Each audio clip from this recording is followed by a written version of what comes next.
Kalau berdoa, jangan berdoa seperti orang munafik. Yesus bilang kalau engkau berdoa jangan bertele-tele, jangan terlalu terputar-terputar, jangan terlalu bikin-bikin. Kenapa? Karena hubungan dengan Tuhan lebih penting dari kata-kata. Jadi kalau saya tidak ampuni dia, saya akan berdoa, Tuhan tolong jangan ampuni saya. Diampuni mau? Mengampuni mau? Aha.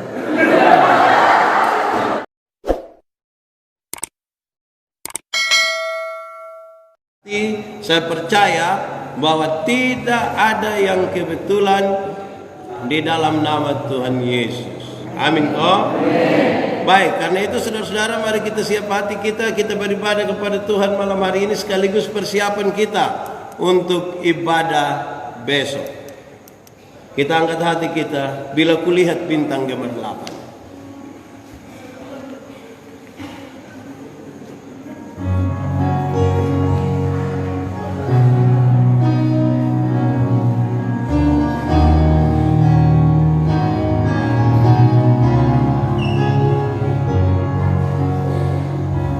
Bila kulihat bintang gemerlapan dan bunyi guru mendengar, ya Tuhanku, tak putus aku heran melihat ciptaanmu yang besar.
Ya Tuhan Allah, kami mohon kepadamu, kuatkanlah dan teguhkanlah iman kami, supaya waktu di mana kami belajar di sekitar firman Tuhan, sungguh-sungguh kami dimampukan oleh Roh Kudus-Mu, supaya kami memahami kehendak-Mu dan kami pakai itu dalam hidup kami tiap-tiap hari. Jauhkanlah semua penggoda pencobaan, biar dalam damai sejahtera-Mu kami belajar firman Tuhan. Kami rindu pada firman. Berfirmanlah bagi kami Tuhan. Dalam nama Yesus firman yang hidup itu kami berdoa. Amin. Bapak Ibu saudara-saudara, shalom. Di kesempatan malam hari ini saya ingin sampaikan kepada kita bahwa sudah 2 hari berturut-turut saya berkhotbah tentang doa. Dan ini bagian yang terakhir. Saya ingin gabung beberapa poin untuk mengakhiri poin tentang doa. Pembacaannya terambil dari Injil Matius pasal 6 ayat 5 sampai ayat yang ke-13. Injil Matius pasal 6 ayat 5 sampai ayat yang ke-13, firman Tuhan berkata demikian, hal berdoa. Dan apabila kamu berdoa, janganlah berdoa seperti orang munafik. Mereka suka mengucapkan doanya dengan berdiri dalam rumah-rumah ibadat dan pada tikungan-tikungan jalan raya supaya mereka dilihat orang. Aku berkata kepadamu, sesungguhnya mereka sudah mendapat upahnya. Tetapi jika engkau berdoa, masuklah ke dalam kamarmu, tutuplah pintu dan berdoalah kepada Bapamu yang ada di tempat tersembunyi. maka Bapamu yang melihat yang tersembunyi akan membalasnya kepadamu. Lagi pula dalam doamu itu janganlah kamu bertele-tele seperti kebiasaan orang yang tidak mengenal Allah. Mereka menyangka bahwa karena banyaknya kata-kata doanya akan dikabulkan. Jadi janganlah kamu seperti mereka, karena Bapamu mengetahui apa yang kamu perlukan sebelum kamu minta kepadanya. Karena itu berdoalah demikian sama-sama. Bapa kami yang di sorga, dikuduskanlah namamu, datanglah kerajaanmu, jadilah kehendak-Mu di bumi seperti di surga. Berikanlah kami pada hari ini makanan kami yang secukupnya, dan ampunilah kami akan kesalahan kami, seperti kami juga mengampuni orang yang bersalah kepada kami. Dan janganlah membawa kami ke dalam pencobaan, tetapi lepaskanlah kami daripada yang jahat. Karena Engkau yang punya kerajaan dan kuasa dan kemuliaan sampai selama-lamanya. Amin. Demikian firman Tuhan.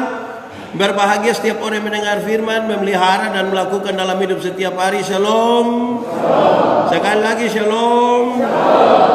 Walaupun ini bagian yang terakhir dari khotbah tentang doa Bapa kami, tetapi saya mau ingatkan kita kembali, terutama mereka yang di sini mendengar ulang, juga saya kira tidak apa-apalah. Saya mulai waktu itu dengan mengatakan doa itu susah kok gampang. Boleh jawab? Doa susah kok gampang? Gampang kok susah? Susah kok gampang? Doa itu penting kok tidak penting? Berarti doa itu gampang dan penting. Lalu apakah saudara menikmati kehidupan doa tiap hari? Menikmati. Tapi banyak kali orang melihat doa itu sebagai beban. Tidak percaya, coba panggil anak katekisasi dong berdoa di sini. Don datang dong ngomong cepat-cepat pulang, don tanya dong pun kawan bilang tadi beta doa baik kok. Di sini juga ada orang yang cerewet sekali, tapi kalau kita bilang bu sebentar bu yang doa makan sembarang. Jadi doa itu walaupun gampang, walaupun penting, tapi tidak semua orang menikmati kehidupan doanya dengan baik. Karena itu Yesus tahu dan Yesus sampaikan, untuk berdoa kita butuh persiapan awal yang menarik. Ada 3 hal. Saya sudah bicara panjang lebar, karena itu secara cepat saja saya bicara ini. Hal pertama, kalau berdoa jangan berdoa seperti orang munafik. Tahu munafik? Coba angkat tangan yang munafik. Oh, di sini tidak ada. Munafik itu di muka omong lain, di belakang ada kebiasaan di mana orang suka mengelar tikar di pinggir-pinggir jalan dan berdoa sekuat-kuatnya supaya dilihat orang. Yesus bilang kamu telah mendapat upahmu. Kalau engkau berdoa, masuklah ke dalam kamarmu, tutup pintu dan berdoalah pada Bapamu yang tempat tersembunyi. Kenapa Yesus suruh masuk kamar? Karena rumah orang Yahudi itu hanya terdiri dari 1 kamar tidur. Jadi kalau Yesus suruh masuk kamar, maka sesungguhnya doa itu privat, pribadi sekali. Doa syafaat itu boleh ada. Doa syafaat itu doa untuk bangsa, negara, janda, duda, balu, yatim piatu.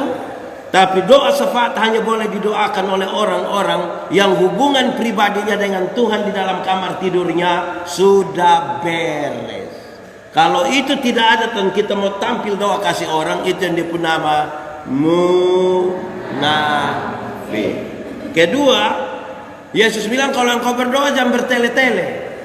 Jangan terlalu terputar-terputar, jangan terlalu bikin-bikin. Kenapa? Karena hubungan dengan Tuhan lebih penting dari kata-kata. Banyak sekali kita memperhatikan kata-kata, lupa membangun hubungan. Kalau saudara berdoa jangan terlalu bikin-bikin. Saya pakai contoh itu hari. Kalau saya kenal dengan Mence, dia saya jalan kaki, bab tua naik motor, ketemu saya di jalan tanpa saya minta, bab tua berhenti. Pendeta mau bagaimana? Naik, karena kami punya hubungan. Tapi kalau kami dua tidak saling kenal, kami tidak ada hubungan.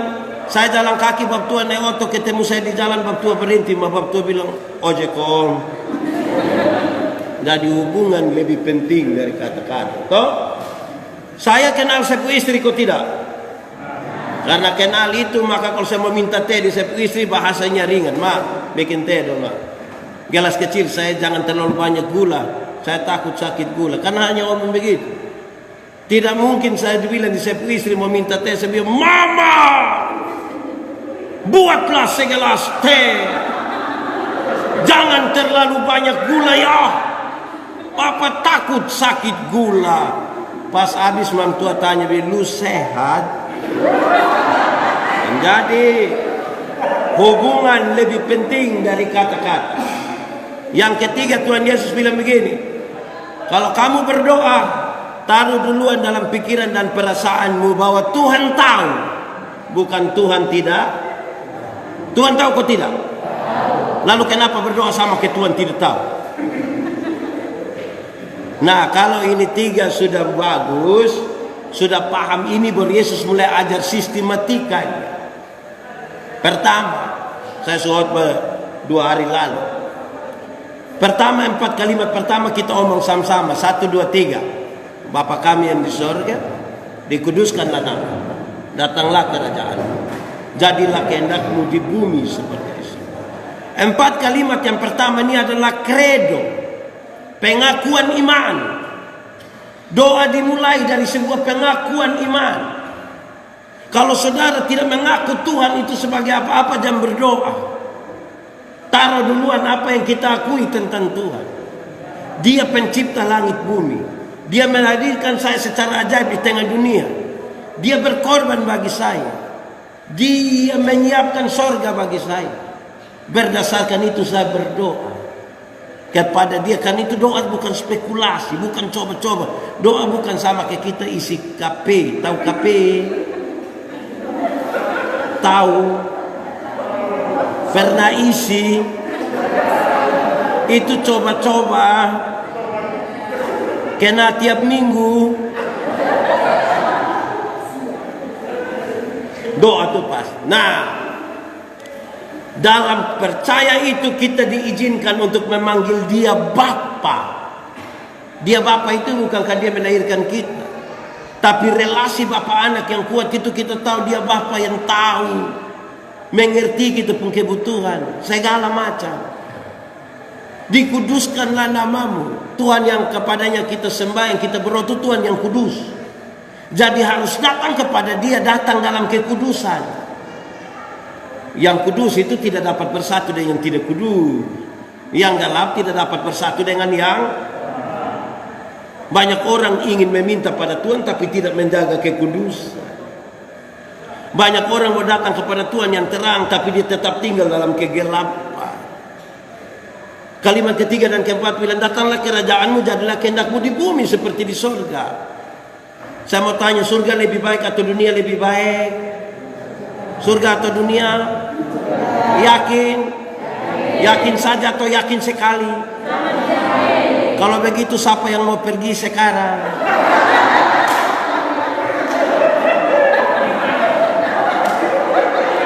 Yakin bila surga baik, tapi suruh pi tidak mau.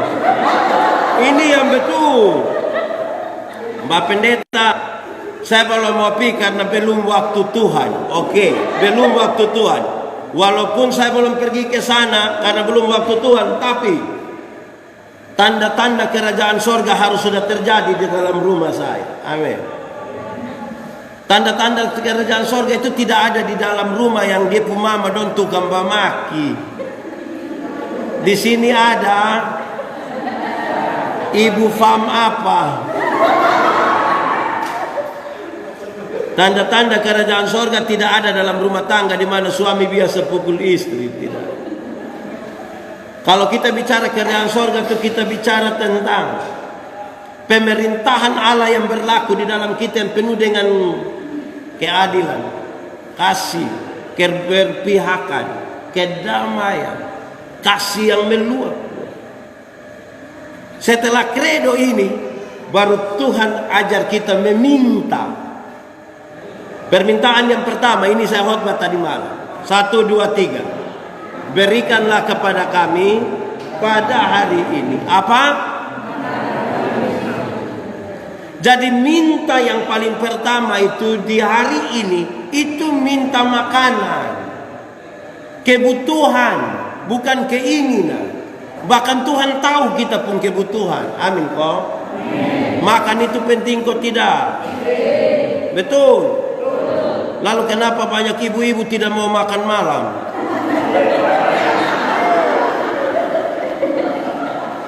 Makan penting. Yesus ajar kita berminta.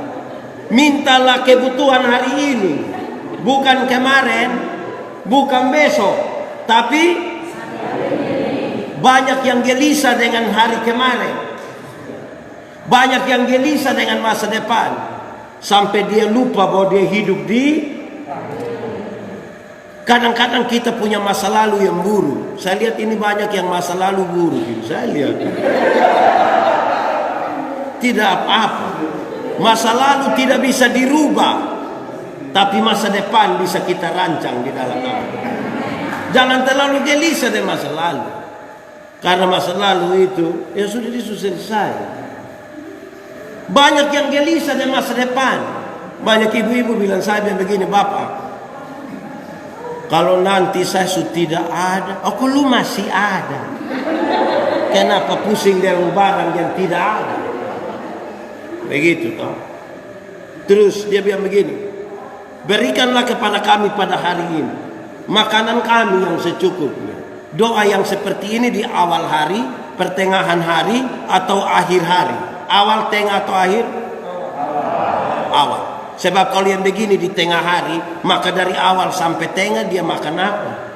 Karena itu memang mintanya harus di awal. Pertanyaan kedua, awal hari dimulai jam? Awal hari dimulai jam berapa? 5 ko 6, 7 ko 8, atau tergantung bangun tidur jam berapa. Orang Yahudi pun cara hitung hari beda dengan kita. Orang Yahudi menghitung hari dimulai dari petang, waktu matahari terbenam.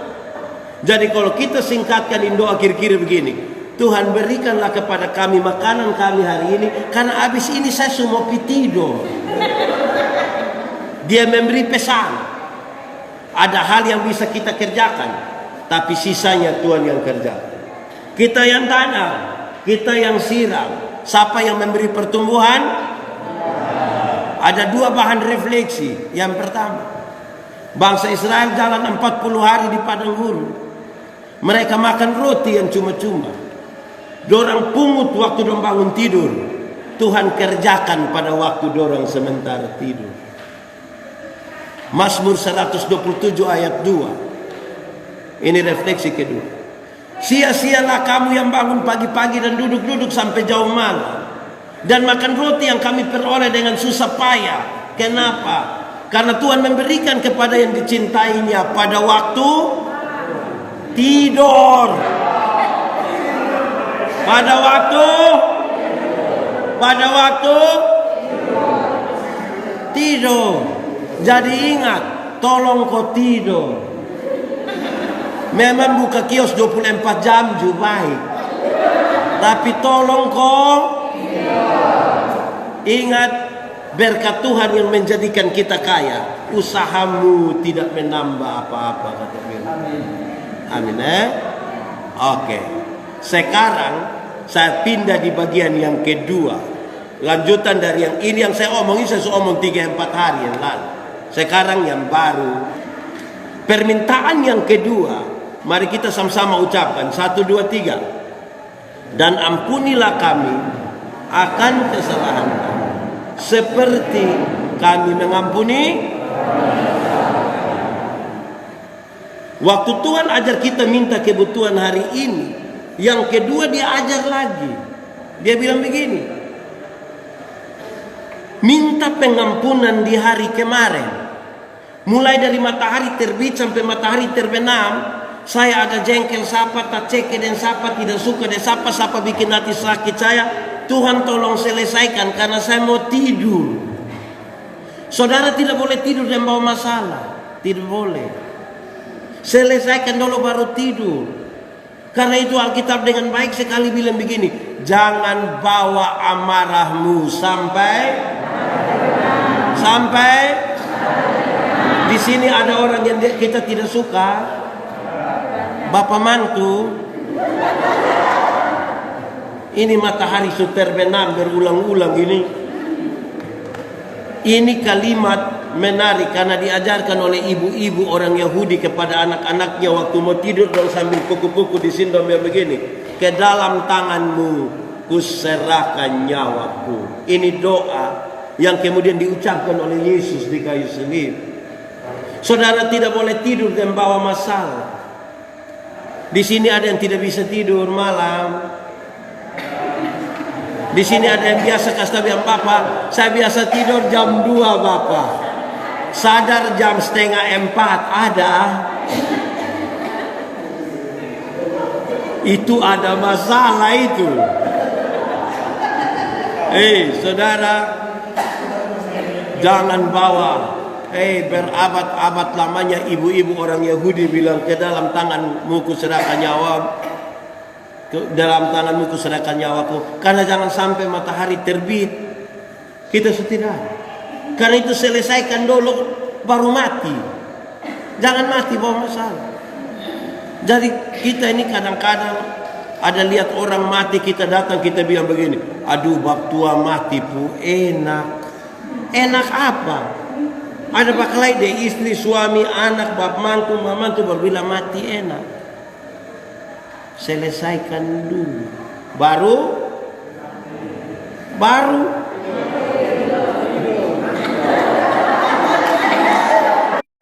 tapi dia pun kalimat menarik.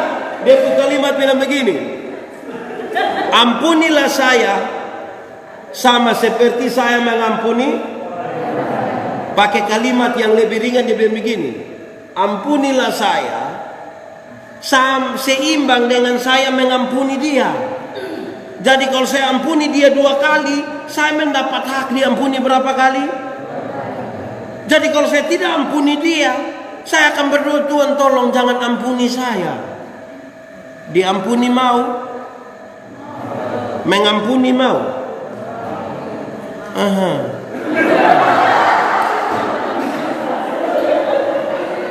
Hormat Bapak Pendeta, ampunilah kami. Kalau saya dapat pengampunan, itu karena saya juga mengampuni orang lain. Kita ini diampuni mau, tapi mengampuni tidak mau.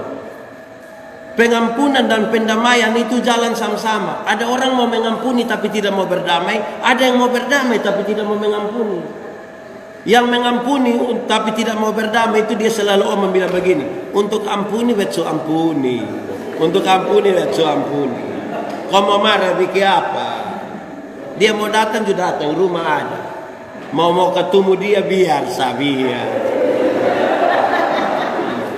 Mengampuni tapi tidak mau ada yang mau berdamai tapi tidak mau mengampuni. Saya pakai contoh itu biasa terjadi di anak kecil dong. Anak kecil itu kalau lomba kalah, dia pun bapak datang, damai. Anak kecil damai. Itu dong cara damai nanti dia bilang, cium ini lupa kakak cium. Itu dia cium sama kayak otot solo.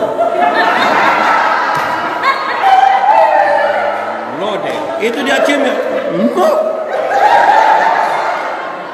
Pendamaian dengan pengampunan itu berjalan bersama-sama. Amin kok? Oke. Saudara lihat permintaan kedua. Permintaan pertama di hari ini. Permintaan kedua, permohonan ampun di hari kemarin. Sekarang permintaan ketiga Tuhan Yesus ajar kita. Kita ucap sama-sama. 1, 2, 3. Dan janganlah membawa kami, tetapi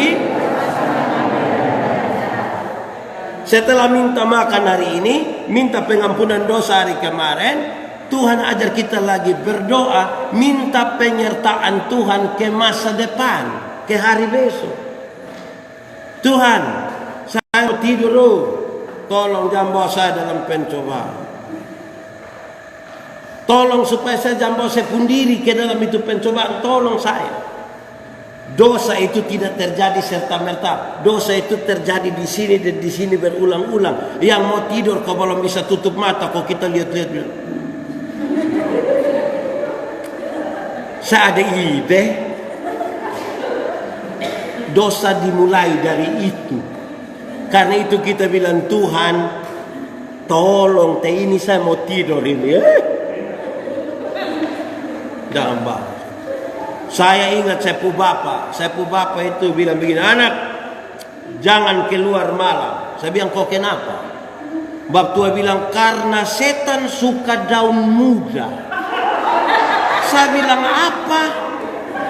Memangnya setan suka lalapan? Jawab tua bilang begini, anak kecil anak saya omong dulu dia. Saya bilang, bapak saya minta maaf. Setan yang suka daun muda itu setan dulu. Setan sekarang ini mau daun muda, kok daun kering, kok daun tua dia bawa semua. Karena yang tua dong sekarang ini juga berat. Yang tua sekarang berat, kok tidak?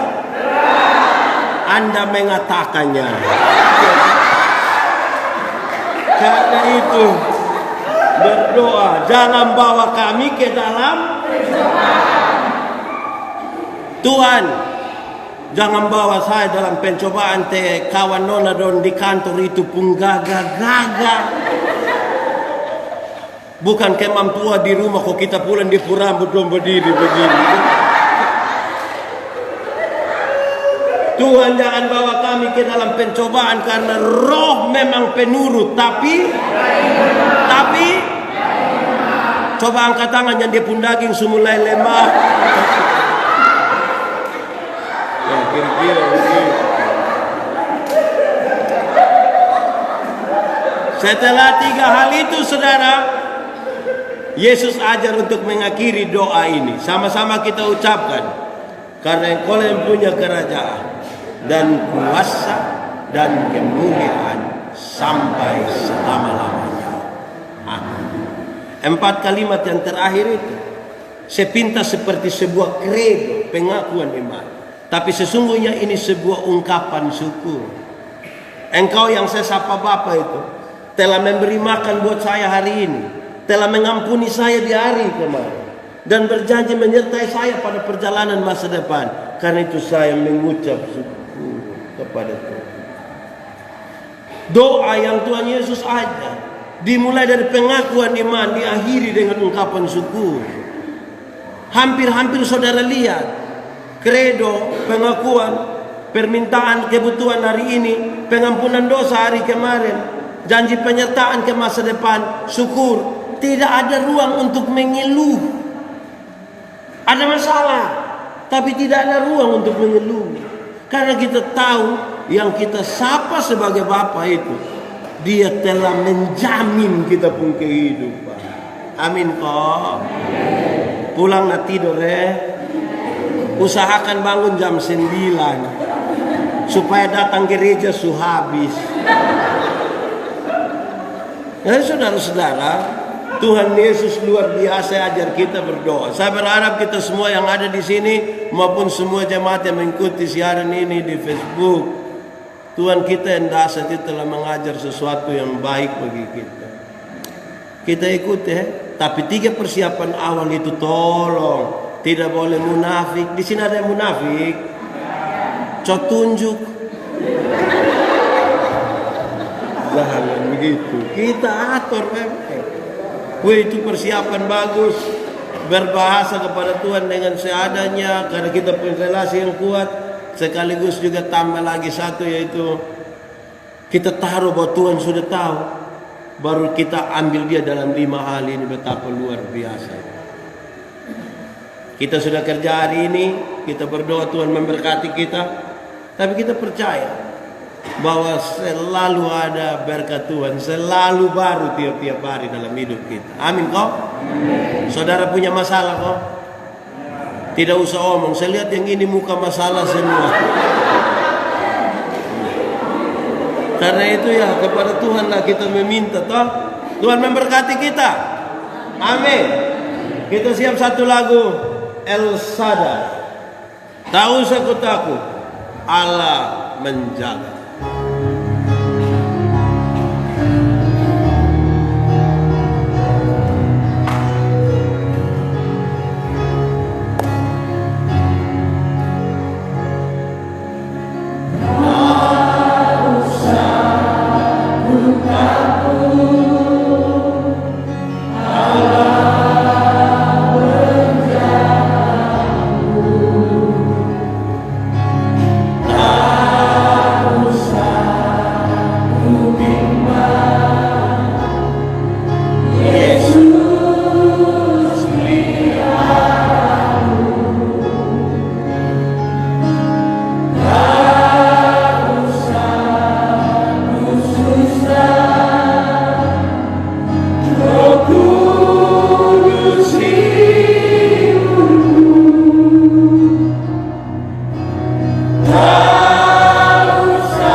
Kita berdoa.